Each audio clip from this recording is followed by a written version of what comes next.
All right. All of you freedom loving boys and girls, men and women. Mark Centerline Systems. Welcome, Mark Centerline Systems. You can just see how my day's going already. Welcome to Mission Critical Podcast. Yeah, there it is. Hey, maybe I won't mute myself this whole episode. Welcome to Mission Critical Podcast. We are your hosts. I'm Mark from Centerline Systems. Maybe I meant to say tonight's episode is sponsored by Centerline Systems. Hey, there you go. But Mark, Mission Critical Podcast, and right over there, if I can touch Redbeard. him, I would be happy. Redbeard, right. This is episode 49, part 2 of Be the Difference Week.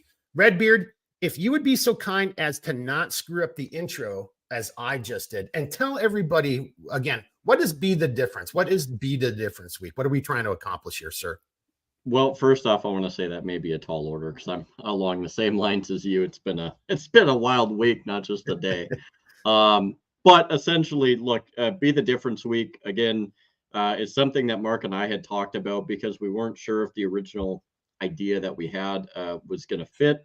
So we ended up with this, and really, what we want to drive home with this week is it's really going to be conversations centering around how the individual can actually be an effective difference, how the individual can make a difference. And there's a lot of different ways of how to do that. And we'll cover a wide variety of topics pertaining to, how we can get involved, how we can do things. And it's not just necessarily, politically, it's not necessarily anything to do with that all the time, but it might be down to how to be a good dad, how to be a good mother, how to be a good father or son or whatever the case is, or mentor. So it's going to cover a lot of different things, and we hope that you guys get about as much out of it as possible, and we provide a really decent presentation and effort towards all the topics that we do tonight and for every episode. So I actually really like how you just kind of did it this time around because, be the difference. There's a million different ways and areas in which you can make a difference in life, right? Whether it's your life, your family, the community, your school system, et cetera, et cetera, et cetera. So just be the difference, and if you, again, kind of screwed up the intro, but being the difference to me right now is you are part of the resistance. That is the resistance. Right now, in my humble opinion, and we're going to bring in our guests here in a second, but as we've kind of done in the past, here, I'll just actually even just kind of share a screen real quickly as we're talking about this right here. So what does Be the Difference mean? Well, if you live in Arizona, right, I don't know. I mean, is being the difference wouldn't it maybe be possibly expressing your political opinion or your political opposition to somebody who's going to allow look, at the end of the day, I don't care how you feel about whether you want to call them undocumented or immigrants. You've entered our country illegally. This is USSC 18, this is code, right? So if language matters, you've already committed a criminal act already, right? We can put aside the humanitarian issues. We've kind of talked about this many times, and you've watched this podcast, you know how Jeremy and I feel about this, right? Empathy, we're all on board.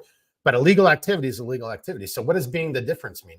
Well, maybe you're somebody like the people of Arizona just said, hey, we want the ability to do this regardless of DHS and ICE and X, Y, and Z. Yeah. And then a governor who's already come out and said, hey, whatever. I guess I'm going to kind of defer over to one of our guests on this in a bit. Is she really the governor? Am I banned for even like thinking that? Because, apparently that's another thing. And this will kind of come up in tonight's podcast.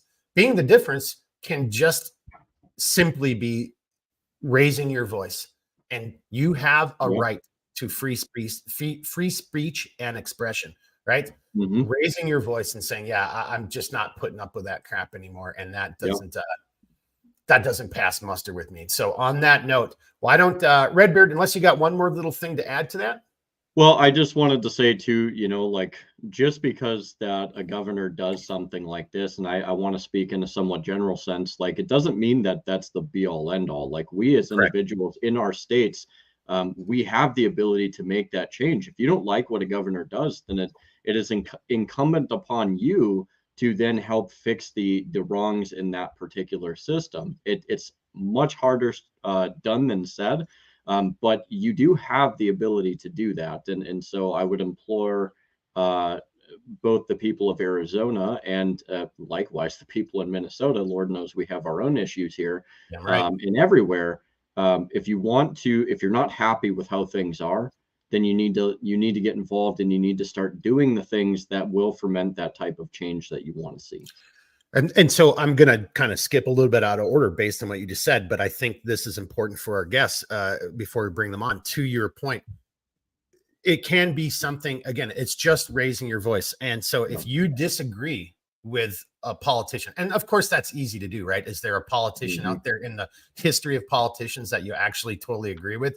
Yeah. And if the answer is yes, see one of our George S. Patton quotes, if everybody's thinking the same, then no one's thinking at all, right? So, and it's easy to pick on this, right? There's plenty of examples of people heckling Donald Trump, plenty of examples, more examples now of people heckling like AOC and the likes. Yeah. So I'm just going to share one thing here. And you see people within Chicago. We talked about this in the last episode. There's a lot of people speaking out against their mayor, excuse me. Well, and Pritzker, the governor as well. And, and et cetera, et cetera. But I'm just going to share one thing here. This is from X over on Twitter. This is going to be very short, but everybody just listen. So this is Fannie Willis, and she's clearly at a ceremony where they're going to introduce and welcome into the fraternal order, some men and women who are going to serve as firefighters in the great city of New York City, and NYPD and NYFD. I mean, I'll save that for another day. Great men and women. But here we go. Everybody just listen. And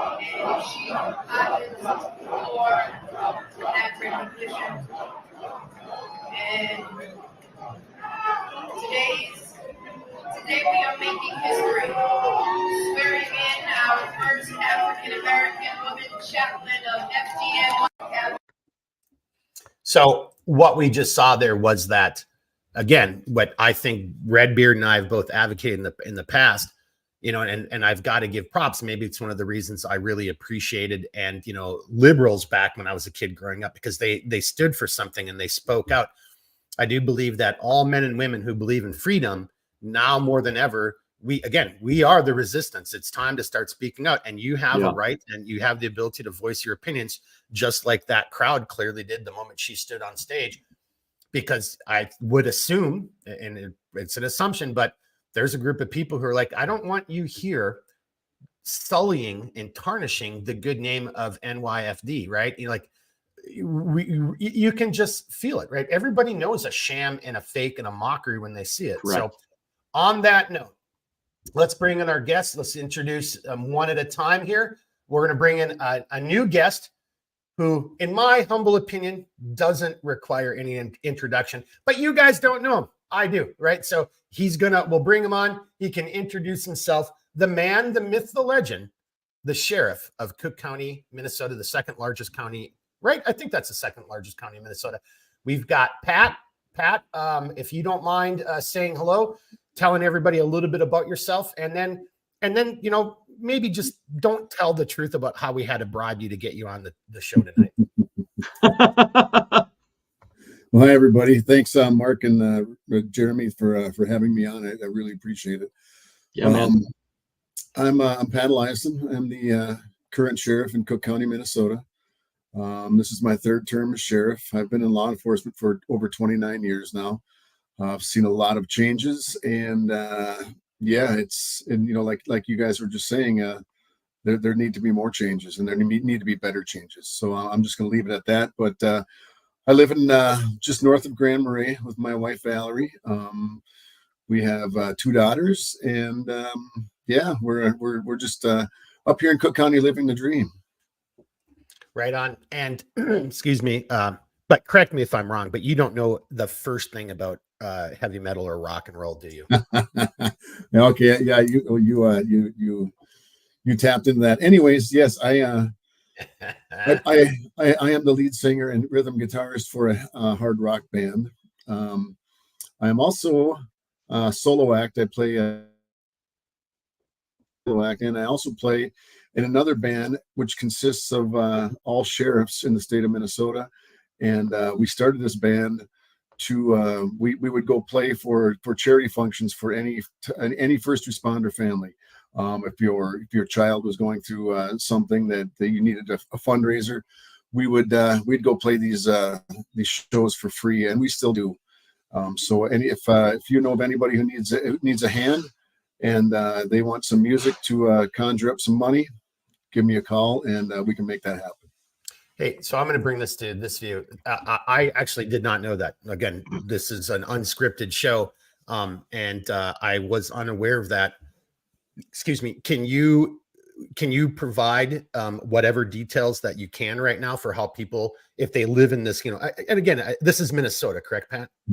Well, I mean, to be honest, we would do it anywhere for first responders, law enforcement, fire department, EMTs, paramedics, anybody in the first responder world that needs a helping hand, we will help out free of charge.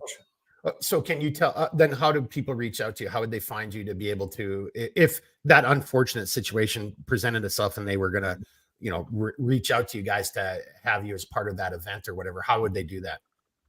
Just Cook County Sheriff Department? You can do it that way, or we have a Facebook page. The name of the band is the Minnesota Brass Holes.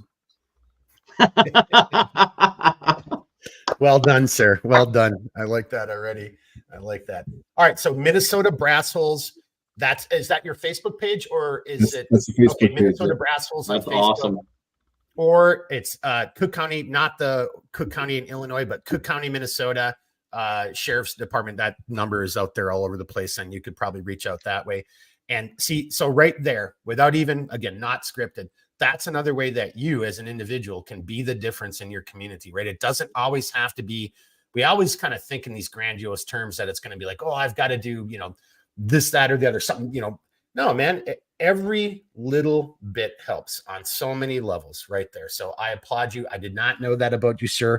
I'm not trying to blind everybody with my shiny bald head. My hat's off to you.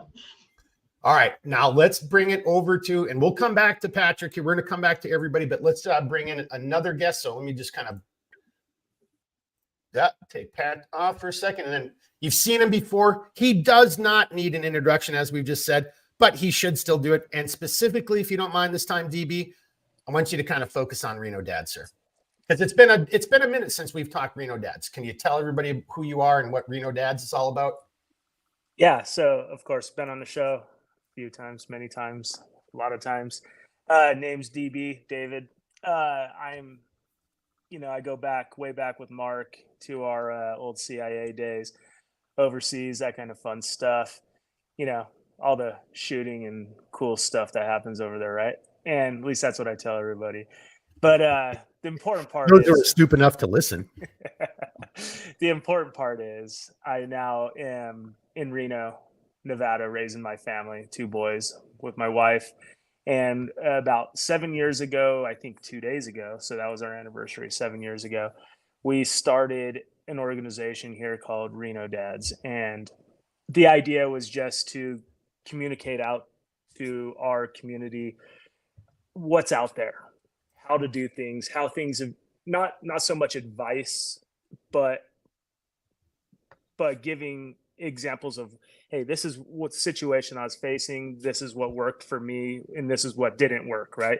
And it's not advice, because I'm really anti the whole mom world of shaming a mom because they did disposable diapers or they didn't do disposable diapers, or the kids slept in the bed or didn't.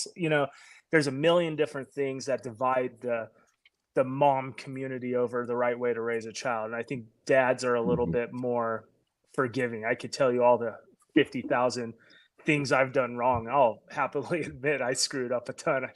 Hell, I barely get out the door in the morning without screwing up something here. But the idea is more just to share, like, hey, we're in this together. This is our experience. These are my thoughts on this dilemma that I faced. And of course, we're facing a lot of those as parents right now, especially parents raising, kids in this society. For me specifically, it's raising boys in this society. That's a challenge there. So Reno Dads is more just to get a lot of different voices different opinions, different people with different values together and say, hey, like, this is what we did here for this situation that worked for me. And on top of that, we also provide services, not like real services, but service guy services, dad services. Like we put a Christmas map together every year for all of Reno that we document all the best Christmas lights in the community. And it's a dad thing,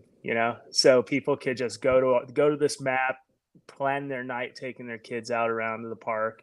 We also create guides for the community. Like, one of mine is that I do sports. My kids are heavily involved in baseball, football, basketball. So I'm writing guides that say, here's your youth baseball options, from travel ball to little league, etc. In Reno, we have a monthly segment on the local news channel talking about things either like that or things that are also important to the community from our organizational standpoint. So in a long-winded nutshell, that's kind of what we do.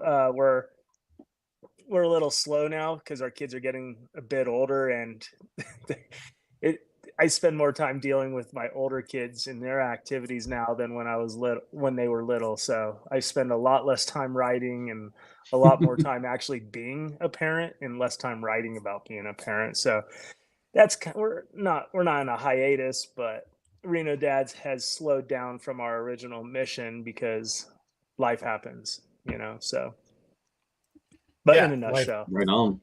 Life absolutely does happen, and on that note, let's bring everybody into this view. So unlike Liberty Week, which will start again next week, and then the War Room, were the final episode of Be the Difference. This one, it's obviously even much less scripted than our non-scripted podcasts anyway.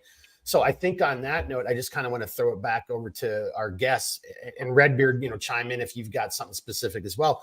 But I know both these individuals, right? So full disclosure, right? So I knew Pat as a child growing up, and obviously, DB and I, served together overseas and know each other from, that world, plus now just as civilians. So and maybe this will be my segue into you guys take it wherever you want to go. But so DB and I, DB has asked me to help write an article or two for Reno Dads to use our background from the CIA to help people just on some basic, surveillance detection and some basic, international travel tips, right? Written from, that perspective of what we know and what we look for and what we try to avoid. Pat, I don't know if this is something that you're still doing. So this, again, I'm not trying to catch you off guard, but I remember I came up once. Matter of fact, it's one of only 3 times I've been to Grand Marais since I left the agency and moved back here.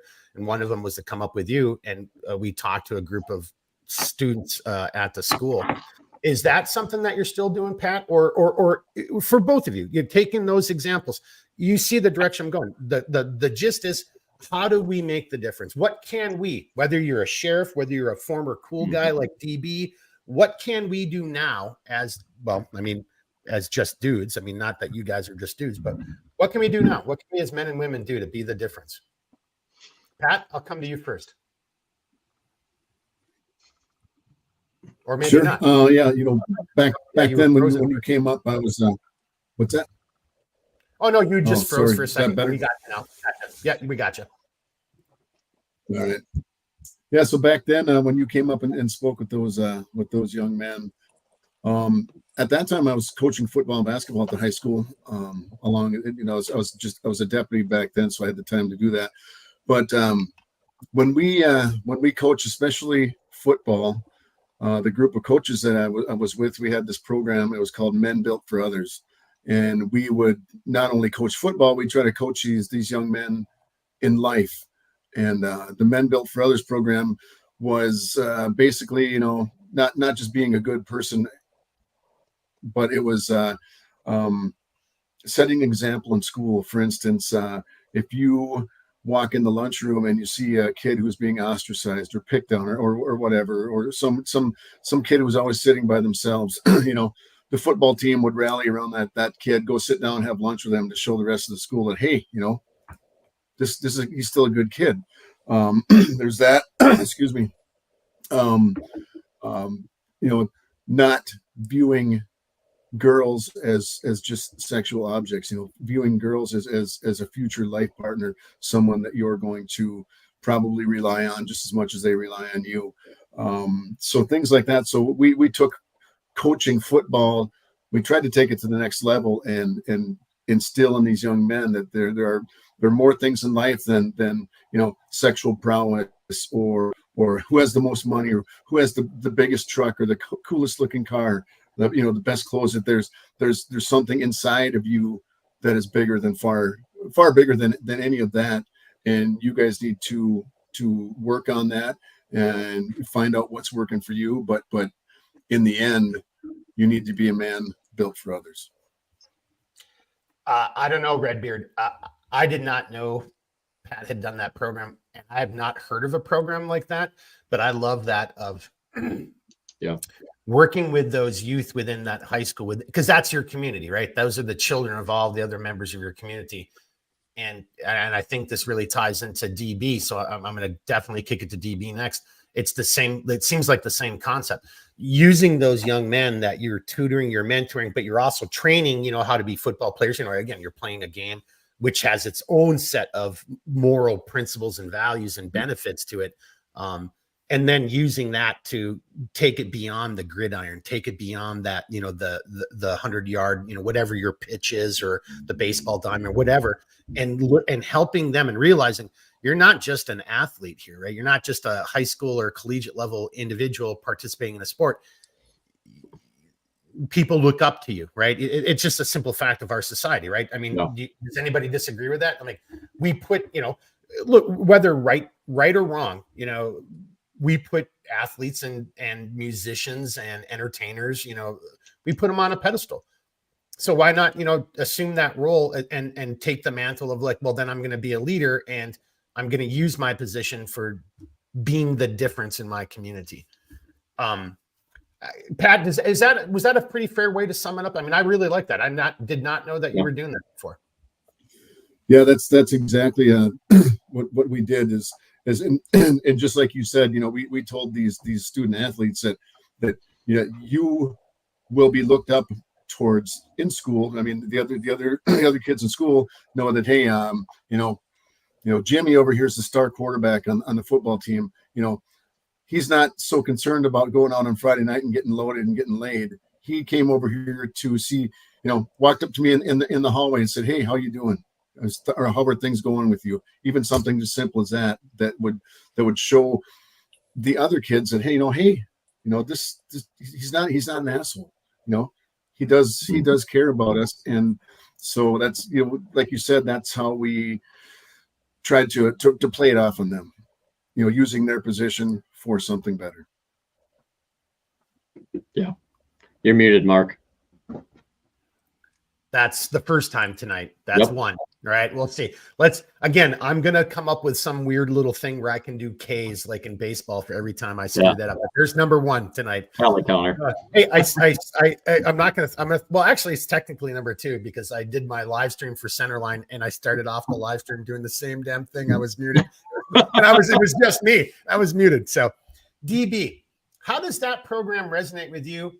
I think it seems like there's a lot of corollary there between what, Pat's talking about over on the coaching and the football, the athletic side, but you're heavily invested in the athletics and, your kids and the other kids in your community. So does that kind of fit in, or like Reno dads, or what are your thoughts on that, sir? Well, personally, I mean, it resonates a lot. It's what I focus a lot of my time. Like I said, I have two boys, and when you have boys in this society specifically, it's a little bit more challenging navigating all the rights and the different paths that you could go. And one thing I find that we spend a lot of time in my household and in the community of dads who are, we're all coaching.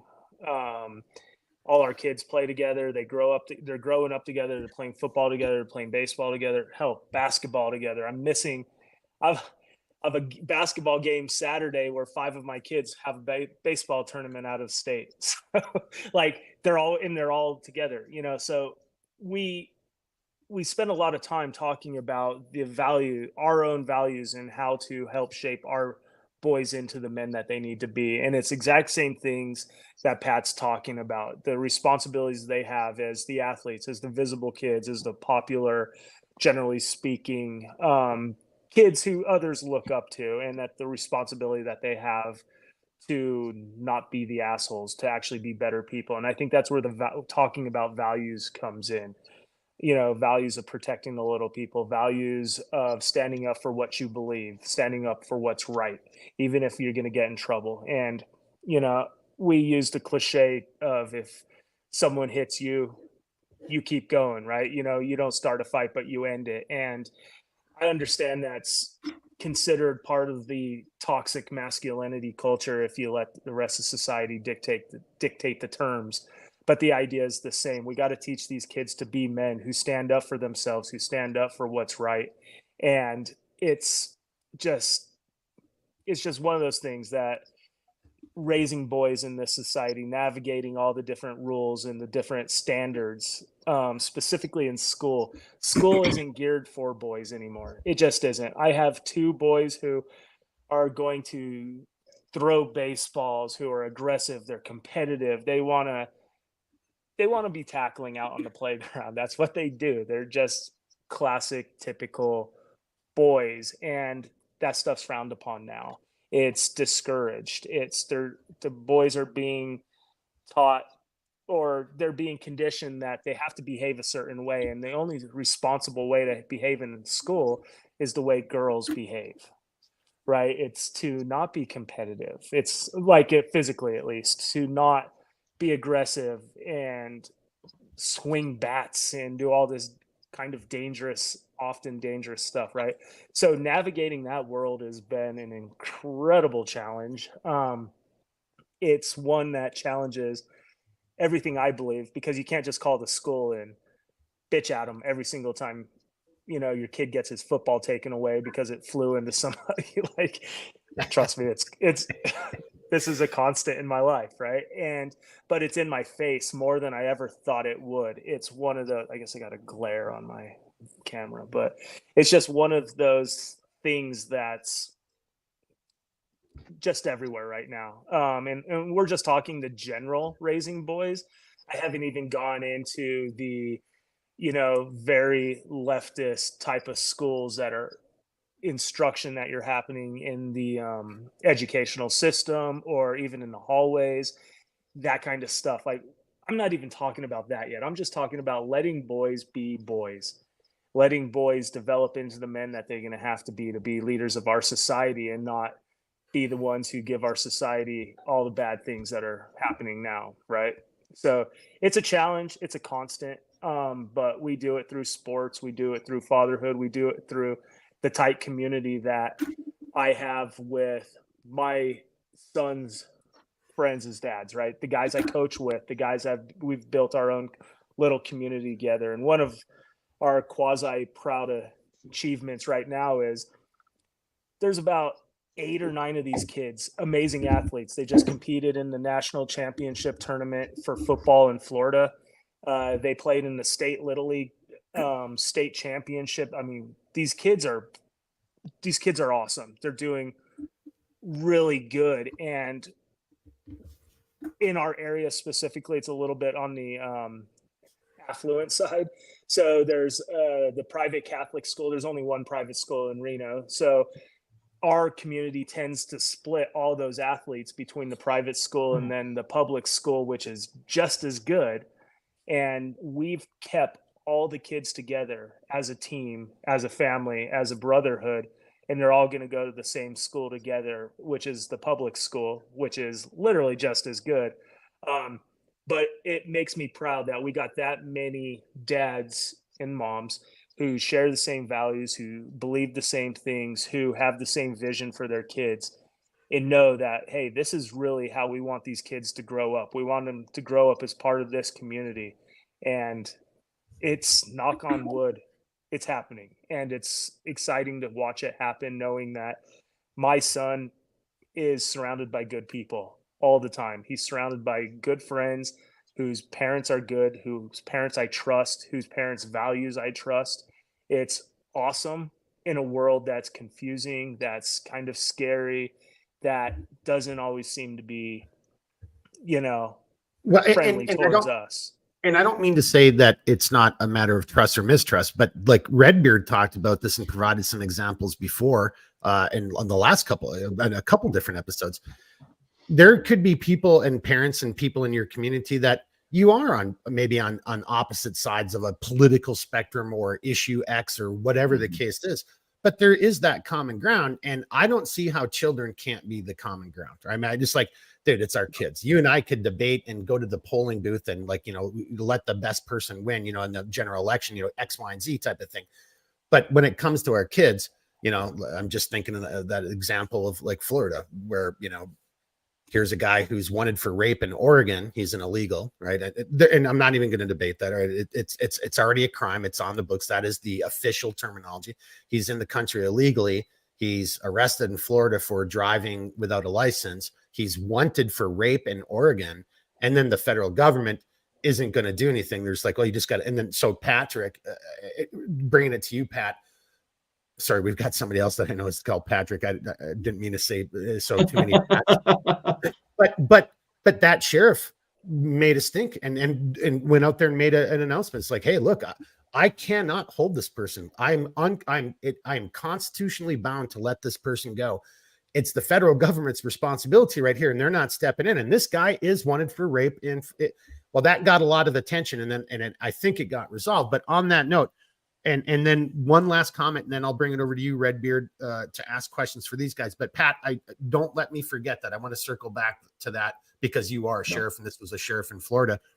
But I like what you're saying about toxic masculinity, and it made me remember one of our previous guests from last week, Redbeard, last week, the week before, Evan. Evan. So Evan and I were talking about this and this whole idea of toxic. How that is also a perpetrated use of language, because what is toxic about being a man? What is toxic about being a woman? Absolutely nothing. What is toxic is there are people who are toxic. That's another way, we call it evil, whatever. That has nothing to do with being a man or being a woman, whether that's in the traditional sense, and values, or in a different sense. There's nothing. To your point, DB and Pat, to your point, what you guys were trying to do with that football program. It's like, how is that toxic in any form or fashion at all? I don't know if you guys want to respond to that. I should probably then I got to get Redbeard in the fight here. But do you guys see the point that Evan was making? So that wasn't during the podcast. This was Evan and I talking afterwards. And he had a great point. Toxic. What the hell does that mean? You mean a person who's just, look, we all know these people. They are toxic. But that you don't apply that individual's attitude and how they conduct themselves as a human and apply it to one sex or the other. That's madness. That's crazy. So I kind of like how you brought that up, but I think that's another area that we need to address, and we need to change the language, and we need to fight that fight, because what the hell does that even mean? Boys being boys is toxic. And go ahead. And Dave. I think it started like everything with good intentions, right? Where there might be a schoolyard fight and it's consistent, and they say, hey, this is a toxic form of masculinity, even though it's part of masculinity. But that's where it started. And I think even at some level, we all could say, yeah, that's pretty bad. We should dial that back or whatever. But toxic masculinity has gone all the way to the point where I have a friend who I don't even want to say this, but anyways, she's talking about. Just read Angry Vikings. I mean, it's to the point where everything that is traditional is toxic. Angry Viking. That's where I'm going, and it's to the extreme. So my favorite example of where I just like shook my head is this. This wife was saying that men standing up to pee at a toilet is the greatest form of toxic masculinity. And oh, you guys couldn't see this. Oh, I'm sorry. Again, I don't want to be disrespectful. Sheriff Elyson just rolled his eyes at that right there. I mean, I could see it. That was too friggin' funny. It is just an example of it. It's whatever you want to determine, whatever you don't like about men or masculinity is toxic. Holding the door open so for the person coming in behind you, it's not just for, we don't just hold the door going into a store for females, although that is what we absolutely do. We hold it for whoever's coming in and out. That's just polite society. That's it, coexisting together. That's just respect for everyone. And I've seen even that, to that degree, where men are being chastised for holding the door for a woman. So it's not just the classic, the men are fighting, that's toxic, we need to do something about it. It's all the way to standing up to pee. It's all the way to holding the door for somebody. It's everything. Whatever it is that men do is going to be considered toxic by certain portions of the population who are de facto anti-men, right? Well, or they want to just break down the family unit because that's so much easier to control people. But right? traditional roles particularly are absolutely toxic to those segments of the society. So let's bring it over to Pat. Pat, you can either you go wherever you want. You want to respond to that, or just talk about the toxic masculinity, and then Redbeard. I swear to God, I promise you that I'm going to, and then we'll come back to you. Yeah, Pat, it's all you. Say. Yeah, I'll just quickly. I mean, I what's that? No, that was me trying to clear my throat. That's why I'm normally on mute. I agree with DB that toxic masculinity was a term coined for a certain group of men, like the guys I talked about before. You know, the real assholes in society were toxic men. So the toxic masculinity was coined for them. Even me as a guy, I'd meet some guys, and I'm like, that guy's an asshole. I don't care for that guy. Just the way he's, you know, and but you can also take the flip side of that, and we call some pain in the ass women Karens, right? But we don't address all women as Karens. It's just the ones that are a real pain in the ass. So I mean, you can't just use a term and blanket the entire gender with that term. I guess is what I'm trying to say. Yeah. Right on. Yeah. Redbeard, you have been so politely quiet. You were probably eating like your 5th or 10th meal. You're like a hobbit. Is this 10th dinner or what did you have already? But on that note, it's actually my 20th. No. Okay. All right. You know, you take it where you want to go for a little bit. Yeah. You know, ask the gentleman some question. You know, go. I know I've got a few more follow-ups, but you need to get in the fight here, sir. Yeah. So I actually I'm going to kind of go a different route, not so much in the way of question, but I think perhaps a good, interesting conversation. So for those of you that do or don't know, I'm 30 years old. So I was born in the 90s. And the 90s to me, it was still different enough. It was still back in the time to where like you could be out after curfew. Kids kind of knew how to take care of themselves to some degree because our parents, you know, while some parents may not have been as invested as others were, I spent a lot more time outside. But at the same time, you know, there's just it was just a different time, right? Like you grew up with different principles and morals and ethics and stuff like that. And it was I don't know if I want to say like a more rugged upbringing, but it was still like there was still kind of a stone in which you could sharpen yourself on. And if you got nicked, you patched it up and you kept moving. And the reason I say this is there's a lot of, when you look at a lot of people or kids today, there's a lot of stuff that I had at my disposal. I almost think that to some degree I had more at my disposal, you know, whether it was in school or the people I was around or whatever, that really taught me a lot of different things on how to be a decent person, how to conduct myself, people that would help me stay in check. I remember going to school. We had gun safety.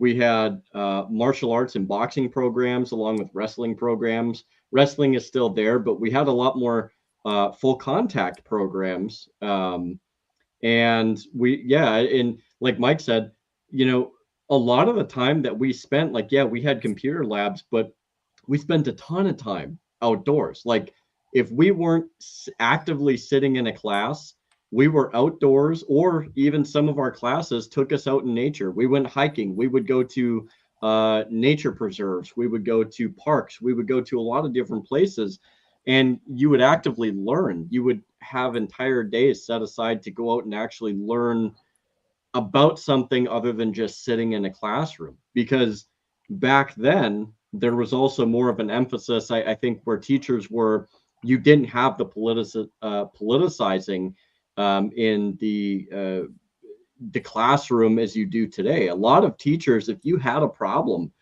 I really do feel like you could have gone to those teachers and you would have reasonably actually had somebody there that was willing to sit down and listen with you. You had mentors. A lot of my gym teachers, they're very much mentors. They pushed you to be the most successful that you could be physically as a human being, but also in many other ways as well.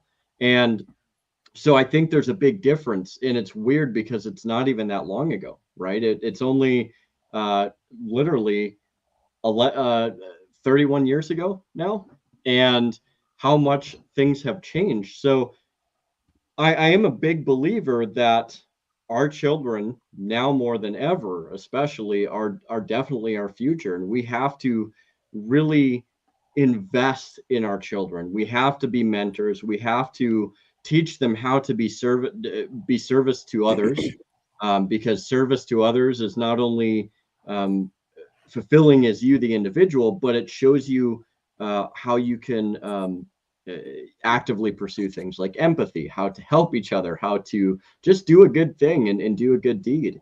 And in that, you teach them morals and ethics.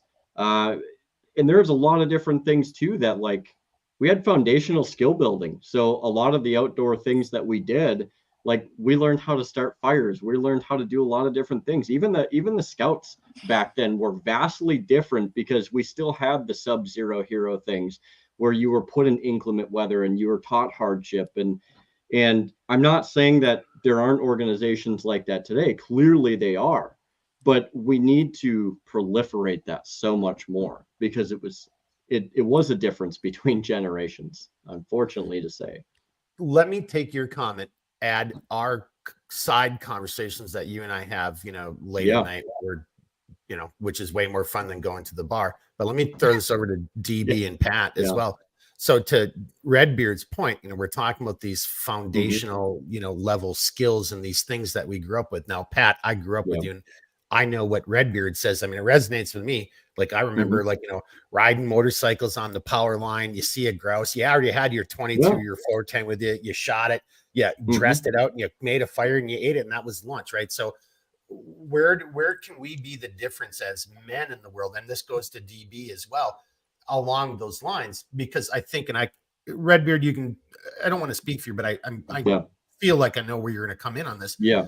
Like, my thought is, like, what's going on in the world right now, it isn't for me, right? My generation, right? We were just joking about, like, our age a second ago, but it isn't, this world isn't going to get better for me. No matter what happens, probably won't get my Social Security, probably won't get my military retirement, X, Y, but we've got to stay in this fight, because it's for those kids, right? It's it's David's kids who are the ones who are going to prevent us from truly going over the edge. That's my humble opinion, right?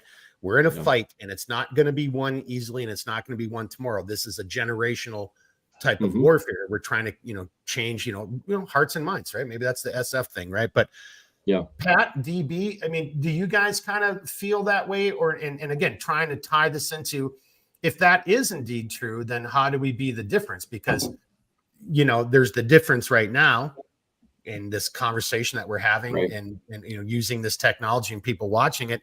But this fight, is this fight going to be won tomorrow, or this election cycle, or et cetera, et cetera? Does that make sense, gentlemen? Can you guys, if you don't mind, I jump in really quick to respond. So Redbeard brought up the Scouts, and I was a Boy Scout myself, and my wife and I had this conversation about, do we put the Boy Scouts, do we put our boys into the Scouts? And my answer was not just no, but hell no. And there's a very specific reason for it.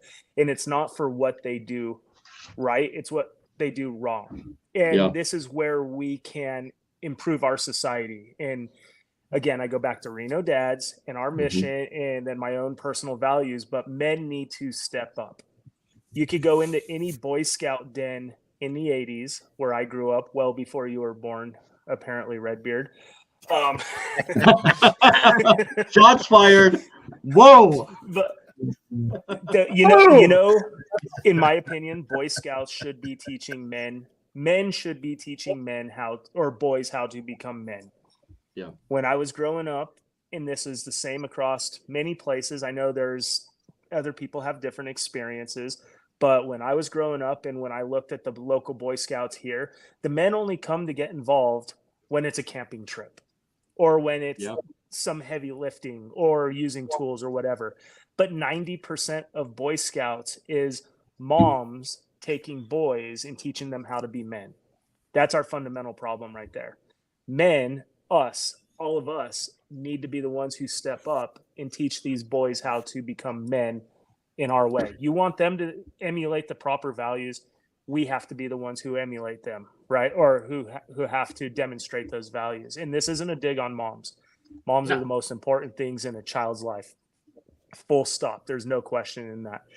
But when we start letting others take more responsibility for our traditional role, you go back hundreds of years, thousands of years, whatever, men are teaching boys how to become men, not mothers. Mothers have a place and a role, and that's where boys don't become toxic, right? They learn empathy. They learn all these other qualities that mothers are much better at providing or demonstrating. But right there, short pause. You're absolutely right. There's shit that guys we're just not good at, right? And you just empathy right there. I mean, like plain and simple, you know. And there's a quote that I've been, ruminating on a lot lately. It's we're in a society where everybody's trying to celebrate women for doing things that men could do, when in the past, and what we should do now is celebrate women for doing what men cannot do. That's what makes them special. And I think this is our problem. These are our problems. Men aren't being men, and we're not celebrating women for being women. And that takes you full circle from Redbeard to what your topic of the day is, and how we could be better stewards of our communities. And my mission at Reno Dads, and as a father of boys, I know I sound passionate about it. It's probably because I am. And you should be. Yeah, you should be. It's something I've thought about so much over the years, and it drives everything I do with my kids, with my family, everything. So not to hijack, but I just wanted to touch on that. I want Scouts to be what Scouts was originally meant to be. Men teaching boys to become men. And the men only show up when the fun stuff is there. They don't show up to put the work on. And that drives me insane. Well, because we've all become lazy in all facets of society. Bringing it back over to Pat. So Pat, we started that off with the whole comment about toxic masculinity. Then we were the Scouts, DB. You didn't just really, you brought up some great points. So Pat, I don't know where you want to chime in, or if that just made you think of something else that you want to say, but your response or comments, we kind of sometimes say agree, disagree. I don't know. I mean, where do you want to go on that one, sir? It's up to you. Well, I don't know if DB stole my script or something, but I was going to say that exact same thing word for word. but anyhow, way to go, Dave. Hang on, you might be a sheriff, but he used to work for the CIA, so he possibly did. Just saying. I'm just saying. No, I would just say that when Mark and I were kids, and this was back in the late 70s, early 80s, and we lived, 30 miles apart, probably in the same county, but 30 miles apart. And we always hung out in school and did stupid things in school. Well, when school was out, we would hitchhike. We're 15 years old. We'd hitchhike 30 miles to each other's house and hang out for the weekend or what have you. But the world then, it was a different world. than it is right now. I mean, and I don't know if just because I've been in law enforcement for 29 years or what, but there's no way in hell I would let somebody hitchhike anymore or do some of the things we did. And, I saw somebody had a message up there that said no tech, and that's exactly what it was. We had no tech. We had the outdoors, and we had our imaginations, and that's what we used. When I was a kid, we'd get on our bikes, we'd ride 5 miles to a river and fish all day long with nothing more than, our fishing poles and a pack of cigarettes. We wouldn't worry about food. We'd drink out of the river. We'd go dig worms out of some old logs in the woods. As long as we made it back home by supper time, our parents really didn't care what the hell we were doing, just as long as we weren't in the house. But that was their only concern. You just can't be in the house. Other than that, I don't care. Yeah, I mean, the world, I don't know. I'm not going to say it was simpler back then, but I don't know. It seems like it's I don't know, a little more dangerous. But like I said, maybe that's just because I'm in law enforcement. I see all the bad shit that happens. So, the kids these days, of course, it's the tech. I mean, good Lord, when my daughter, I think she's 13, and she had a cell phone, and I was coaching a basketball game, and her and her friends were sitting in the bleachers behind the bench, and they're all sitting there like this, and they're texting each other. Mm-hmm. And I looked at them and I said, you know what's going to happen 100 years from now?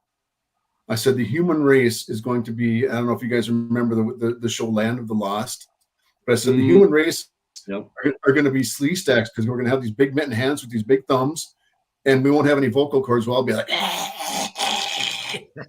just because we text each other when we're sitting right next to each other.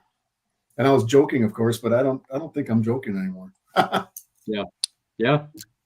I have a slight equivalent to that, which was The Simpsons. Like in The Simpsons, because of technology and what you're just saying, but like aliens come in and they defeat us, and they just have boards with nails in them. That's all they have, right? Like they have no tech, because we're just like you said, we're so right here, and we've so given up and lost those skills. And and just a point of personal privilege.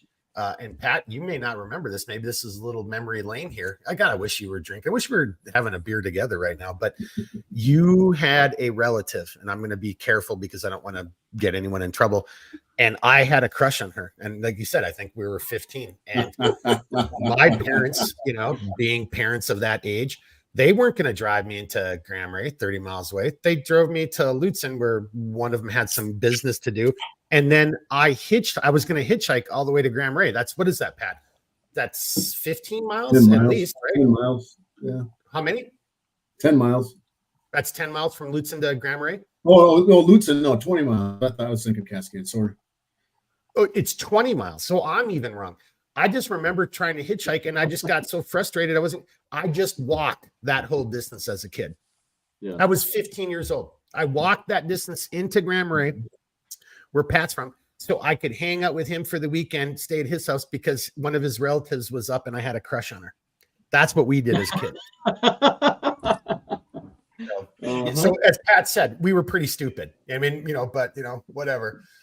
Maybe we're the ones who the aliens will take over with boards. Oh, all right. Actually, that's a good, if I could throw in another little story, because this stuff drives me insane. So you were being stupid because you were a kid, and as I tell my son, sometimes being stupid is how you learn how the world works, right? Yeah. It's how you develop as a person, as a human, whatever. So when we were all kids, and even kids today, there's doorbell ditching. I don't even have to explain it. We all are familiar with it. So there's this Pat and I never did that. Well, you guys' houses are probably 5 billion miles apart, so who knows? No, we shot bottle rockets at the chief of police house. Yeah, I was hoping he would chime in with something like that. Can you say that again, sir? No. Pat, say that story again. I said we were shooting bottle rockets at the chief of police's house, and then running off in the woods. Shoot a bottle rocket at the house, and then the woods. So we were absolutely brilliant back then. Oh, it's amazing. And I think so. Locally, we had this incident where, so kids, they have nowhere to hide these days. They don't have they're just trapped, and they're trapped by the technology, whether they're using it or not. So we had this incident here in South Reno where some kids were doorbell ditching, and whoever was the victim of it, some mom goes on to this moms group that has like 10,000 moms on it. My wife happens to run it, actually. So this lady's like, these kids should be arrested. We're filing a police report, like literally doorbell ditching, classic doorbell ditching. You know, she's like, they could get shot. Like, no responsible gun owner shooting the guy who rings the doorbell and runs. Like, but they're shaming them. They have pictures of it because Ring cameras. So they got pictures of the kids. They're shaming them over this South Reno community, you know, shaming the parents for what kind of asshole parents raise their kids like this. The kids need to be arrested. So the kids, you know, and my wife, she's in the middle of this fight. She's saying, dude, you guys chill out. This is not bad behavior. Like, whatever. Like, it's not that big of a deal, right? She's trying to be the voice of reason. So she shut down the whole conversation. And these moms who think these boys, again, boys, should be arrested and police reports filed, are creating all this drama, talking about it on how evil my wife is on the local news pages because my wife doesn't think these kids should be shamed or arrested. And that's the society we live in right now, that harmless pranks that are almost a rite of passage. I tell my kid, don't do that stupid shit. And I know he's going to do it. And I'm not going to be mad because you know what? It's doorbell ditching. Who cares? You know, like Redbeard, on, if you don't guys. mind, and Pat, not trying to put you on the spot, I'll answer this. What is your response to that? I mean, you're a sheriff now, right? You know, so does that resonate with you? I mean, what would your words be? And again, how can we use those lessons of our youth, apply them to today as DB is talking about, and use that to, you know, be the difference? Oh, he's back. He every now and then with the software, with people's stuff. Yep. There's DB. Yep. We are coming up on our hour 2 mark, just so you know. Yep. Gotcha. I'm tracking that. But Pat, I don't know if you quite heard that. So, and I'm not trying to put you on the spot, but as the sheriff, I mean, you know, as a man, as a sheriff, again, we're trying to be the difference. How can we take DB's story, or how does that resonate with you? Like, what would your words be as, look, you're a leader of your community, sir. I mean, that's the reality, whether you know that or not. You're a leader of your community. And I'm not trying to put you on the spot. I mean that seriously. I'm not trying to do that to you. No, I mean, we'll use examples. Some kids were you know, doorbell ditching. You know, if we did end up catching them, it'd just be you know, just kind of an educational thing. It's like, hey, you know what? You know, you're bugging these people. Please don't do that. But then also, you know, that person inside, you don't know what kind of day they had, right? They might have had a really shitty day, and the last thing they need is, you know, you up there banging on the doorbell and taking off in the weeds. You know, so I mean, that's all we would ever do. I mean, we wouldn't, and to be quite honest, the effort put into trying to find them would be very minimal. Oh yeah. If you know your community, right? Yeah. You know exactly who probably perpetrated X, Y, and Z. Well, honestly, I could care less who did it, really. But I do think, but bringing this back over to Redbeard, and not DB, we'll get there second, but I just kind of keeping this line of thought. I do think the interesting part, though, and again, being the difference means we have to realize where we are in life, because Pat, if you remember, you know, when you were talking about this earlier, you were referencing when we were kids. It was a different age. That kind of goes into my conversations with Redbeard. You know, it's these different people from different ages. This fight isn't going to be one for us. We're going to fight this fight and hopefully win it for, you know, DB's kids and Redbeard. Now that we've heard that he's only 30 years old, maybe his kids, you know, that kind of stuff.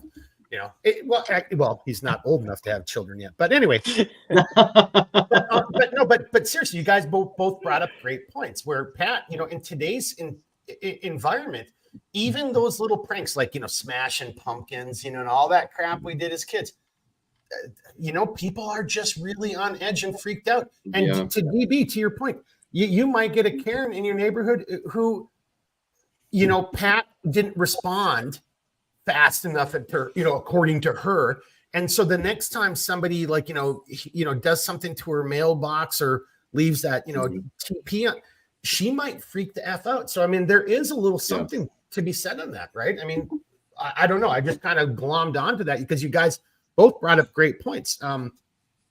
Anybody want to respond to that? Yeah, I'll give you an example. A few years ago when I was working the road, in Grand Marais, we have a natural harbor, but we also have a big break wall that goes out. And it was in the summertime, and Lake Superior will warm up enough where kids can swim in it. Well, there's a bunch of kids down the break wall, and they were jumping in, and there's a ladder there they could climb back up. Well, somebody called it in, and I was like, oh, big deal. They're swimming. Who cares? Well, they made a big stink about it because it was Army Corps of Engineers property, and that was their ladder, and they weren't supposed to be on it, blah, blah, blah. And I probably rolled my eyes like I did before when they were talking to me. And I just said, okay, yep, I'll go grab them up, and I'll make sure I, park them at home and put them in front of the TV instead of being outside and doing something fun and constructive, because God knows we don't want the kids to do that. How did they respond to that? I mean, that's the perfect response.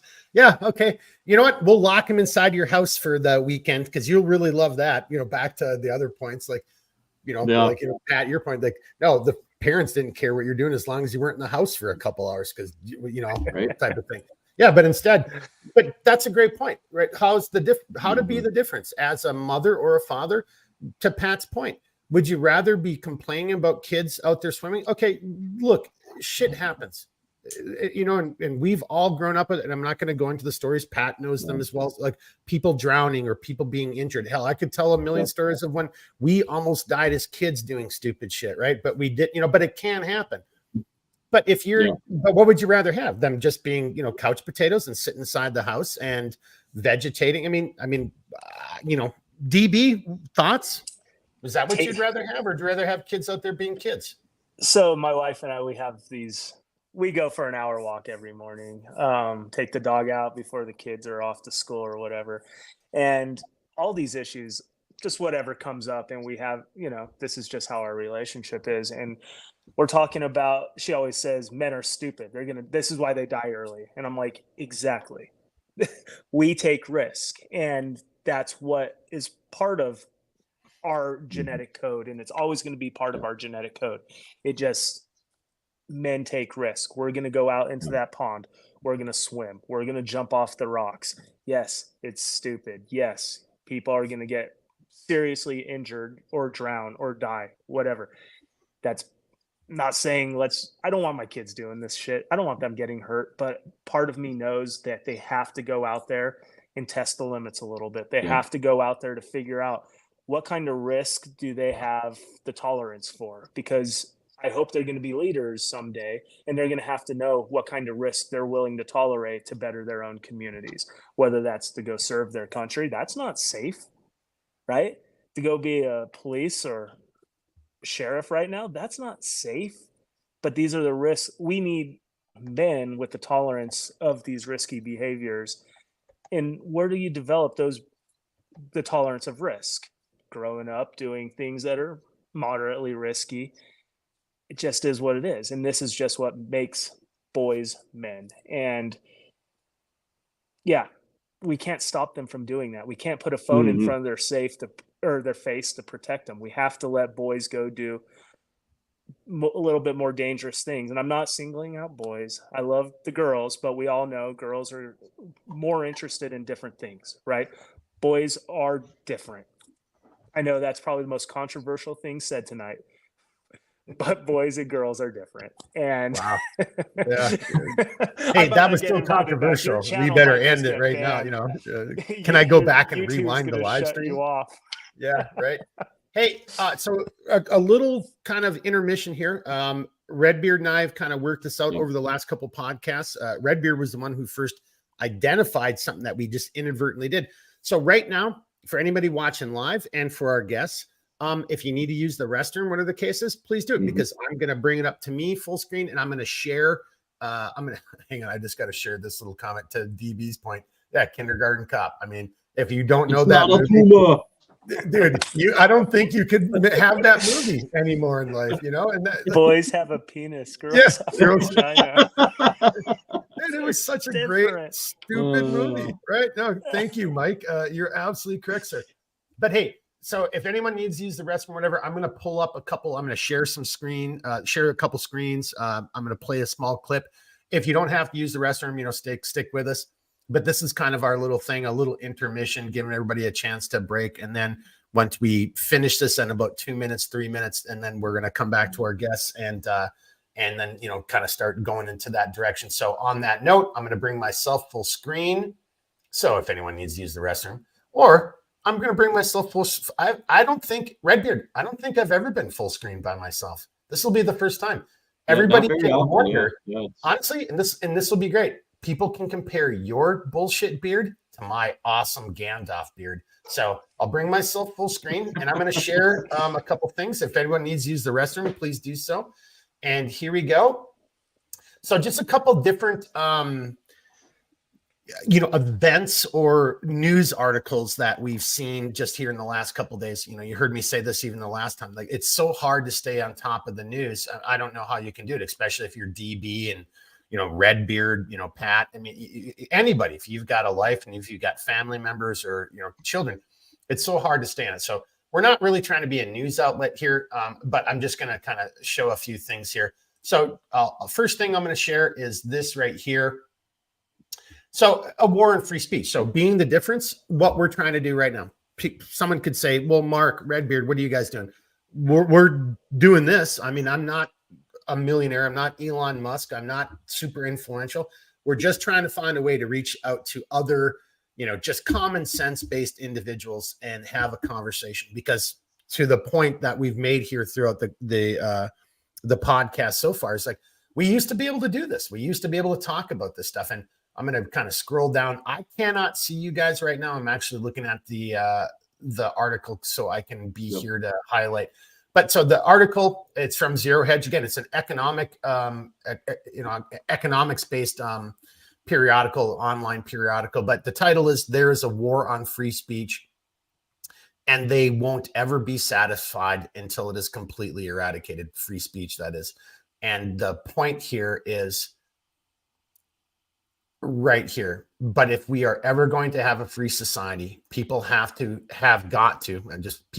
be free to say whatever they want. So we should never support freedom of speech being taken away from anyone, because once we start going down that slippery slope, it is just a matter of time before they come after us and our freedom to say what we want. And that is kind of a Liberty Week conversation. But to this point, how can you be the difference? Don't ever hide or shirk or run away from the fact that if you're an American, if you're one of our American viewers watching this is our Constitution. This is why they're attacking the Constitution. This is why they're attacking these aren't God-given rights and only terrorists think that way. No, that's exactly what our Constitution states. Our Constitution doesn't grant us rights. Our Constitution acknowledges the rights that the government can never take away from us. And that's what it is right there. So if you want to be a difference, be the difference. Don't be quiet. Do not ever allow yourself to be stymied and just do not ever allow that to happen. That's one of the things right there. So now this is going to be a slightly, I don't think it's controversial, but it's the same point I was just trying to make. That's why I chose that freedom of speech. Would you rather not have somebody out in the open making stupid arguments that you could then scientifically, objectively, through the basic understanding of how we deal with this? Wouldn't you rather have that out in the open, or would you rather just keep all of these things quiet? To me, I don't ever want anything to be under the radar and under the table. I want it to be out in the open, shine light on it. So this is, this might seem a little controversial to some people. I don't think it is. It's the same thing with the bullshit that just took place recently, right? And now, and look back in that time, whether you're proud of it or ashamed of it, but look back in that time and look at how so many people, their First Amendment rights were denied them, all in the name of quote unquote Fauci, and the science, quote unquote. And anybody who's legitimate or just a normal person knows that's not how science works.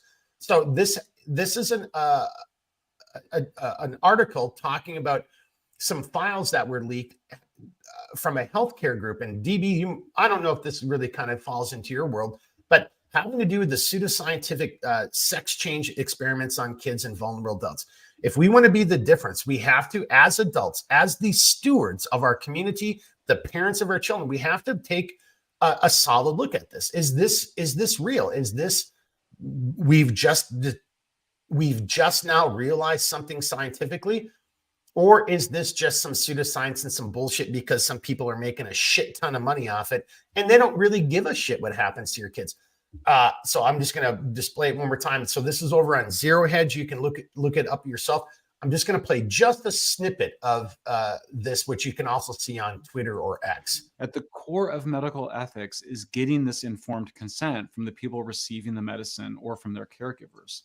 The WPATH files show overwhelming evidence that the professionals within WPATH know they're not getting consent from children, adolescents, and vulnerable adults or from their caregivers. They know that so-called gender-affirming care can result in lifelong complications and sterility. Their patients do not understand the implications. Many patients are unaware that they will lose sexual function, including the ability to experience orgasm. After I received these files, my colleagues and I tried to report on them as we would journalists. We quickly became overwhelmed by the size and complexity of the project. And so we decided to write a full report about the files for Environmental Progress, our nonprofit research institute, in order to put the WPATH files in the context of the best available science about gender distress. So I won't play that whole thing. You can find that again over on, I got to take it out full screen. I'll just exit that. Yeah, I'll just remove that. There you go. But so the point here, I'm just trying to illustrate with those two little intermission articles and notes is you have to be the difference. You have to stand up and you can't just go, well, and again, I'll use the recent bullshit in time where we all saw this happen time and time again. I don't even want to go down that road right now. It's not really the point. But we all knew it. Most of us knew it. And yet a shit ton of people went along with it. So how do you be the difference? And being the difference can be everything from what it means to being a father, or a man, which is a lot of this conversation. But it also, to Jeremy's point, no, this is what it means to be a citizen. It's not your right. You could almost make an argument. I don't want to speak for Redbeard. It's your obligation to stand up and speak out against this overreach or government overreach or don't even get me going on the Fed Reserve. Redbeard, I don't know if he's fallen asleep or if no, he's probably eating his 20th meal. Yeah, it looked like a meal, but I could address a little bit on the healthcare side. What's that? I could address a little bit on the healthcare side. I kind of did that intentionally because I thought you might be able to play to that. So if you don't mind, I need to take a little intermission. So go ahead and address that for a second, and then I will be right back. So specifically regarding the gender affirming, and this is another thing that's going to probably infuriate people like it infuriated me, is without getting into details of with what I do specifically, we needed to get a contract. My company needed to get a contract with a mental health provider, and the CEO of the mental health group that we were talking about was kind of chastising us for not having a benefit structure that included modern language on gender and gender affirming care specifically. She was saying that we need to have gender affirming care as the model for our mental health approaches with the children. And it was easy for me to just say, no, we don't, because the federal law doesn't require that. This is a California thing.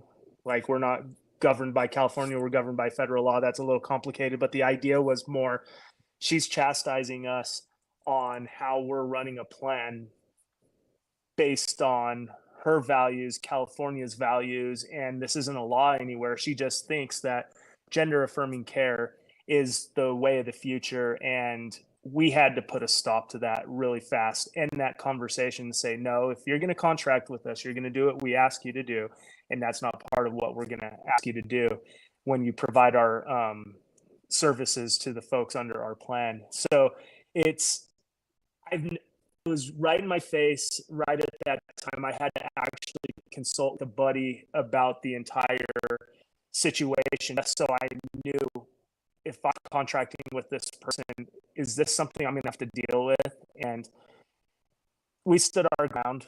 We're saying no, like gender affirming care isn't a requirement. This is kind of bullshit. And the more I went down into the rabbit hole of what all this entails, it's scary. And this is another part where we're losing control of our country. Is mental health disease is becoming normalized, and instead of we're treating it and calling it gender affirming care. And these are children. They're children who can't possibly know what they want at this moment. And I don't have to preach about it, but that's just my experience with it almost recently, a few months back. But blows me away where we're at. And it's hard to be the difference maker out there when you're fighting against this at almost every turn. I'm just a normal guy. I'm not anything special, and I'm dealing with this almost constantly. And I can't imagine how the rest of society is dealing with it. It's almost like a losing battle, but we have to keep fighting. We got to keep going. You're muted, Mark. Two. Wow, he's really racking it up today. That's not a handgun. That's actually 2. So that's the second. Hey, Redbeard, that's actually pretty good for me. It's only twice. You're doing pretty good. Proud dad moment on my part. Pat, on that note right there, though, thoughts, comments, anything to add from either just your position as a human being or position of a sheriff to, I don't know if you saw some of the clips at the end or what DB was just saying, or do you want to go in a different direction? Well, the only thing I have to say about the last clip specifically, he was talking about informed consent, right? Well, to have informed consent, you have to inform people first of not only what treatment they're getting, but the possible side effects, long-term effects. If it's even been studied long-term, who knows? But when they say informed consent, I call bullshit when you're just saying, hey, take this, and 5 minutes from now you'll be like Superman or Superwoman, whatever the hell they want you to be. Well, so I like that. And that was from a legal perspective, obviously, your background coming in, informed consent. We don't on the live streams, we're not putting, any links or anything anymore, but I'll just read this one more time.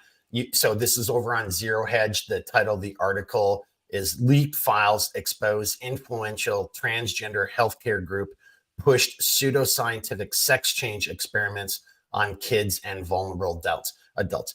Go look up the article yourself. And then I'm taking a snippet out of that was over on Twitter, which is from the individuals who obtained this information. And to Pat's point, that's why I'm kind of highlighting again, that's one of the arguments in there. It's like, how can there be informed consent? It's a 10-year-old.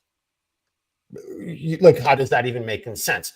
It doesn't. And so to be the difference is to call bullshit. You see some people doing the man in the street type of interviews, asking this, should kids have tattoos? Oh, of course they shouldn't. They don't know what they're doing. And then you ask this question, and then suddenly it's like, well, that's a different story. Like, how? Because by your argument, then they should be able to drink booze. They should join the military, drive vehicles, fly. And today little Tommy wants to be a firefighter, and then tomorrow little Tommy wants to be an astronaut. So yeah, it just flies in the face of just a whole bunch of crap. So that's just my personal opinion on that. Hey, we're kind of getting to that point. Redbeard, you want to interject anything here? Otherwise, I've got one last question for both of our guests, but I've been kind of hot here tonight. So go ahead, Redbeard. So I just want to have a brief conversation about this, because I know it's one of those things that we could talk probably several hours about, but and it may come up in one of our Liberty Weeks as well. But it is something to where I feel that people can be the difference in today's very biased or very one-sided world and stuff like that, where people like their parties and they like this side or that side, and it never ceases to amaze me that so many people, they love the idea of liberty and rights, so long as it substantiates their way of living. But I remember, going through some of the different things that our founding fathers had mentioned, and one of the sentiments that does exist is, if we are to sustain liberty, and this might be today it might be a very controversial idea, but I understand where it's coming from. If we're to sustain liberty, we have to understand that that's all liberty and that's all rights. And as individuals, we must be cognizant that even those that we oppose, even those that are considered our enemies, they have rights, they have liberties, and we should advocate in the very least for their rights and liberties, and that doesn't put you in agreement with what they do. It doesn't put you on their side. But if we don't advocate for even our enemies' rights, then you're not it's very hard to take the position of advocating for rights in general. Our founders had talked about this many different times during their debates and discussions. Like in today, it's one of those things to where people are they're more worried about being right than they are about protecting rights. They're more worried about being right than they are about protecting liberties. They're more worried about being right than actually trying to seek the truth about something. And you see this.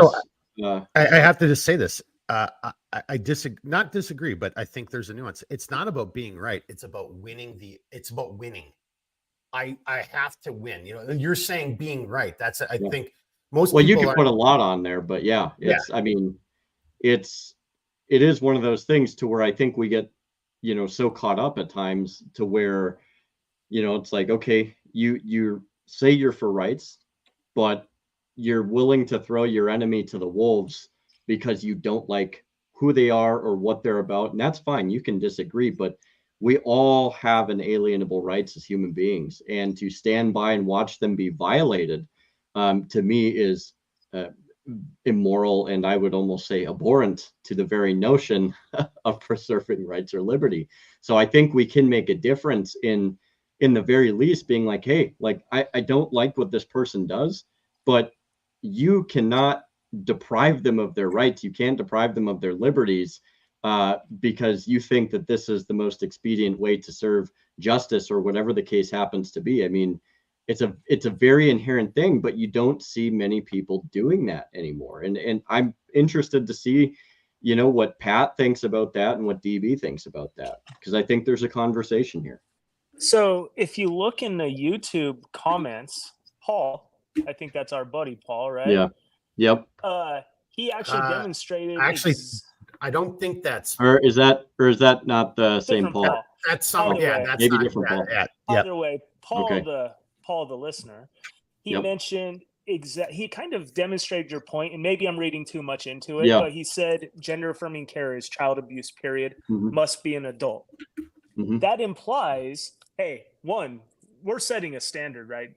Children, you cannot do it. But the implication of his comment is, hey, if you're an adult, whatever, do your thing. Yep. We might not agree with it. I don't agree with it. But if that's what you want to do, you're an adult, that's your right. I'm all about it. I'm going to fight for it. And I think that comment illustrates your point a little bit that, we have to fight for the rights that we also do not agree with. And exactly. Well, and that's a good example, I think. Free speech isn't speech you like. It's free speech to that point. Yeah, right. And I love where DB just took that, because I actually was scribbling down a note. I wanted to come to you and ask that same kind of pointed question. So if we can turn the spotlight back on you in response to Redbeard's comments and then what DB just said. Well, okay, you do represent the face of law enforcement in your county, right? And this isn't sunshine up your ass. Both Redbeard and I think the sheriff is, like, quite honestly, like the most legitimate form of law enforcement in America. And I would have work against tyranny. I would have no problem going back to the system in which there were only sheriffs. But we'll save that for another podcast. But do you have a response to that? Like, what's law enforcement from a law enforcement perspective? But Redbeard just said, and to David's point, can you expound upon that? And what do you got? Yeah, well, the office of sheriff is elected, right? And the reason it stays elected rather than there are some states that are trying to get it appointed, which is the worst idea on the face of the earth, by the way. Amen. But anyways, Mhm. office of the sheriff is elected, and the reason that is because the office of the sheriff is there for the people to be the not the buffer, but kind of like that line between the people and the government. So what Redbeard was saying about everybody has rights is absolutely correct, and that's how I address my job, and that's how I have my staff address their jobs. And I'll give you a couple examples of that. I think it was last year. The left crowd up here, they decided they were going to have a drag queen story hour for kids. Get a bunch of these drag queens up here and read them stories. God, I don't even know what stories they're reading them, but they asked for police protection. And I said, all right, I'm not going to saddle one of my guys with this. I'll just go do it myself. So I went over there and nothing happened. So I just went back to the office, and there was like, I don't know, 20 minutes left to go before their time was up. And I was thinking, all right, I made it. There wasn't any altercations. And then of course, as soon as I thought that, I kind of manifested it, and I get a call to go over there. Well, this pastor had showed up with his flock, and he was standing outside, not being disruptive, but he was reading Bible verses in a loud tone of voice. Well, I roll up there, and they're like, that guy can't be here. And I said, well, technically he can. This is public property. You guys are having this event on public property. He can be there. I said, is he being assaultive in any way? Nobody's just being loud. I said, is he disrupting you? Well, no. I said, well, he can be there. I said, it's just like when you guys have your rallies downtown, you have the very right to be there because it's public property. And as long as you're not breaking any laws, there's nothing I'm going to do about it. And I said, this has to go both ways. You can't have it. You can't have your protest and F everybody else. But then when somebody else wants to have a protest, it's like, well, they can't do that because they're not saying what I think is correct. So it's office of the sheriff is there for the rights of everybody. And I take that very seriously. God bless you. That's pretty friggin' awesome. Like it, man. Right there. Yep. That's because I think that's why I wanted to get you in on that. And again, not scripted, that just happened, but that was the opportunity. And because that is how it is supposed to be. And Redbeard, I know Redbeard really believes in the Constitution. I mean, not as much as he believes in God, but pretty damn close. And I do too. And that is the point. How do we be the difference? And Pat, I'm high-fiving you. Well, here, I'll actually turn towards Graham Ray and I'll high-five you from this direction. But that's exactly it. That guy's got a right to do it just like you have the right to do it. And just because you don't like it. And I had a couple other tabs that I was going to bring up that illustrate exactly the opposite of Pat's point, which is this is the direction that we're being moved into and pushed towards. And, we said it last episode, you can't even keep up with this anymore, but it's time and time again. One side gets shut down. It's political expediency. It's rules for thee and not for me. It's a one party system. And if you're not, and really it's all about power. And it's like, again, I'm sidebarring us, so I'll just slow down there. Redbeard, I know I just want to bring up. Well, I was just going to say real quickly in our little out loud housekeeping and more before I do this, thanks to everybody who joined us here tonight and has made comments. You guys and gals are all great. We really appreciate it. And even if you didn't watch it live stream and you watch it later, leave a comment, tell us your thoughts. But Redbeard, kind of coming to you before, as we're getting ready to wrap it up, because we should probably start getting ready to wrap it up. Right. But with your permission, I'd like to give both Patrick and Pat. I know somebody named Patrick. See, I muted myself twice and I've called you Patrick twice. So, and promoted Centerline Systems right in the beginning. And, so you're I said this was 5 for 5 tonight, Mark. 5 for 5. Gosh almighty. Like you said, man. We're just all trying to do, we're no different from anybody else. We all got crazy lives and shit is going on in it. So you just got to do the best you can. And sometimes we fail and we screw it up. But there it is. You want to be the difference just on that note right there. there's so many people who would like take umbrage and issue with that and say, "Oh, Mark, you're an idiot." Look, like, dude, I just made a mistake. Like, you didn't take 10 mistakes yourself today. Like, everybody just needs to, calm down, sway, take a breath, and it'll be okay, right? So, but Redbeard, with your permission, let's give Pat and DB. Absolutely. Yeah, and then I'm sure you've got the outro, and then I'm going to have the music for the outro per the request of last episode. I've kind of got it spun up, and I think I know how to do it this time. So perfect. So if you're cool with that, let's do it. Okay, man. So let's go to DB, who's right below me on the house of, and then we'll come over. I screwed it up. See, Pat, he's a musician. He knows the difference between stage left and cameras and all that shit. I'm just an idiot. So let's come to DB. Final comments and whatever you want to do. Then we'll come over to Pat, and then we'll come back up to Redbeard. DB. And why? And I just have to ask you for your final comment. Why don't you do that not suspicious former CIA guy thing anymore? Yeah, I know. Dude, I love that. I love that handle. I think that was because that was logged into my computer, and this is on the iPhone. So okay. I probably need to update that. That was such a good handle. Known to it's great. I'm never the suspicious one. But I don't have much to add other than, if it means doing something for our communities, it means we need to stand up more. Men in general, we need to. And I'm not saying go get elected. I'm not saying go start a nonprofit. I'm not saying go do something beyond your means or your abilities. But it's not much to volunteer where volunteerism is needed. It's not much to raise your kids the right way. It's not much to do a myriad of other things to emulate the values that you want to see in society, whether people get mad or not. Hold the freaking door open for 1 million people if you want. Just do it. And that's the way we're going to have to fight back. And more men need to be active. More men need to be active in raising their children, particularly their boys, to raise them to become men. If you want to talk about what our society needs, it's more men fighting despite the noise, despite the contention, despite everyone saying, hey, just another white man saying something. Let's not look in things in those, just do our jobs, do what we're supposed to do. Don't worry about what society thinks, just do what's right, and we're all going to be in good shape because of it. And that's really all. And everybody needs to be taking part of it. We can't just let somebody else take the reins. I see it every day. And I'm not saying everybody could go out and coach or everybody could go out and do these things, but men could be better men out there. And that's all we're asking.